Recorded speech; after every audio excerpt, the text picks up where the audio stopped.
жиналып отырмыз. Барлығыңызға қош келдіңіздер. Енді қазнеттің тарихы туралы кеше қалай болды, мысалы бүгін қай дәрежеде, ертең болашақта қалай болады деген тақырыпта өзіміз бір пікір таласып әңгімелесеміз деген ниетпен жиналдық. Әлі мен ойлаймын, көп адамдардың уақытымен немесе осындай жағдайларда аз жиналудың өзі қазір ақпараттық технологияның заманы ғой.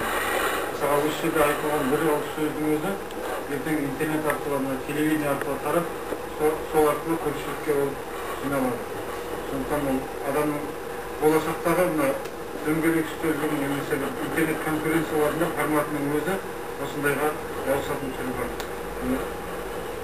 Тіпті мысалға қазір бір-екі адам ғана мысалға интернет конференцияда өткізеді, соны барлық адам интернет арқылы көріп, бір-бірімен сұхбаттасып, кейіннен пікірталасқа жасалады. Сол сияқты біз осы қазнеттің іргетасын қалауға қатынасқан азаматтарды шақырып едік. Енді Сайран Кеккарин деген азаматты шақырдық. Ол кісі қазір денсаулық жағдайына байланысты осы жерге келе алмады. Ол кісі ең алғашқы болып қазақ тілінде және интернет сайтты ашуға атсалысқан өзі бағдарламашы программист кісі еді.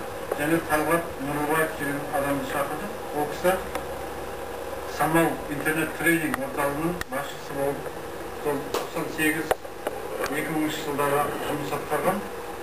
Ол кісінің атқарған қызметі қазақша сайттар болсын, немесе орысша сайттар болсын, қазнеттің алғашқы сайттарына тегін орын беріп, тегін интернет қолданушыларға интернетке доступ беріп, сол арқылы интернеттің дамуына өзіндік үлесі бар болады. Және үшінші Болатхан Жайдары деген азаматты шақырдық, ағамызда отыр.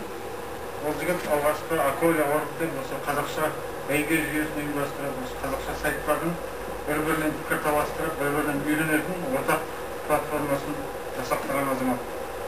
Және интернет қолданушы ретінде алғашқылардың осы қазақша сайттармен, орысша сайттармен, ағылшынша сайттармен, интернетпен алғашқы қолданушылардың бірі ретінде Кенжебек Нұрқасен және Бекжан Толбай деген азаматтарды шақырды.